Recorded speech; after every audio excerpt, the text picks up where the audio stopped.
Good morning students. This is the next video lesson of biology and today we'll study blood groups. As we discussed in the last video lesson about arteries and veins. Now our next topic is blood groups.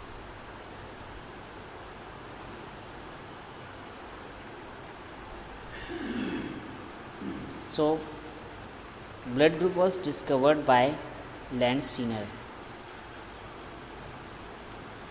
And antigen of blood groups is present on the surface of RBCs, and antibodies for blood group antigen is present on serum, means plasma.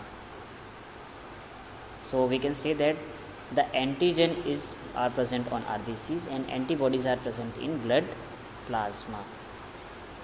Now as we know that there are 4 type of blood groups: A, B, AB and O. And here are some important facts about blood group. First of all, when we talk about blood group, we have to know about some categories like antigen on RBC, antibodies in plasma and donors group. तो इनमें जो differentiation होता है उसके लिए आप सबसे पहले क्लियर कर लेंगे. मैं आपको पॉइंट बताऊंगा. सपोज ब्लड ग्रुप ए है and it is having antigen ए. तो जो ब्लड ग्रुप होता है उसमें जिस ब्लड ग्रुप का भी एंटीजन होता है वो उस ब्लड ग्रुप को तो एक्सेप्ट कर लेगा, ठीक है. और अनदर ग्रुप्स के लिए उसके पास होंगी एंटीबॉडीज़, और एंटीबॉडीज़ उस ब्लड ग्रुप को एक्सेप्ट होने नहीं देती हैं. So in the first one category we have blood group A. A has antigen A, so it will accept the blood group A. But due to the presence of antibody B, it can't accept another blood group like B or AB, but it also accept blood group O. Why? Because O has none of antigen. So when there is no antigen, it was also acceptable. Now we talk about the another blood group, that is blood group B, and it has antigen B, so it will receive the blood group B.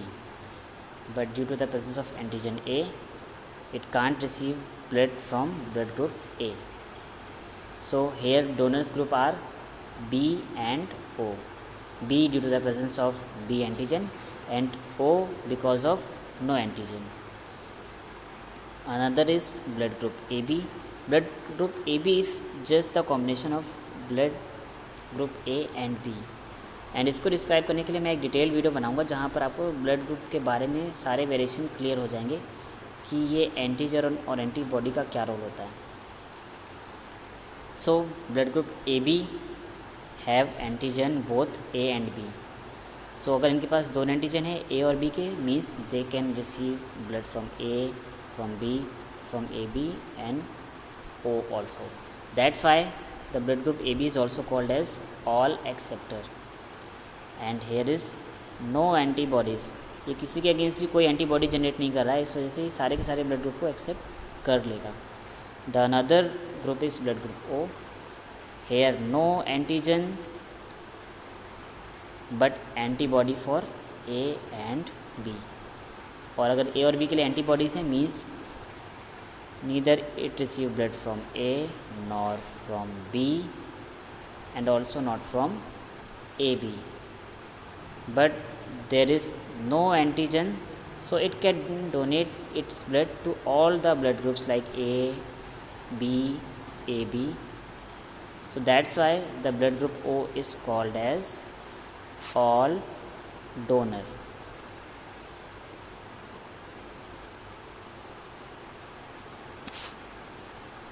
So here we can say that blood group O is universal donor and AB is universal acceptor. Now we discuss about RH factor. So what is RH factor? It was also introduced by Carl Landsteiner and Wiener in rhesus monkey. rhesus monkey की एक species होती है जहाँ पर ये blood group first time discovered हुआ था. That's why the blood factor is called as RH factor. अब RH होता क्या है? तो RH antigen is due to the dominant gene So if one of the gamete possesses gene of Rh factor, its offspring will always Rh positive, and if Rh antigen is present, then then Rh positive, and if absent then Rh negative. Means ऐसे organism जिनमें Rh positive antigen present है, Rh का antigen present है, उनको हमने Rh positive की category में रख दिया गया है, और जहाँ पर ये एंटीजन एब्सेंट है उनको रख दिया गया है Rh नेगेटिव की कैटेगरी में.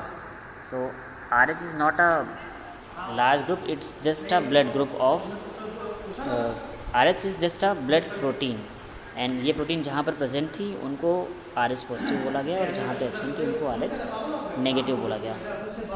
So if Rh positive blood is transfused to Rh negative, then first blood transfusion is complete successfully. But during first blood transfusion, Rh antibodies are formed in receiver's blood. So in the next blood transfusion, agglutination of blood takes place.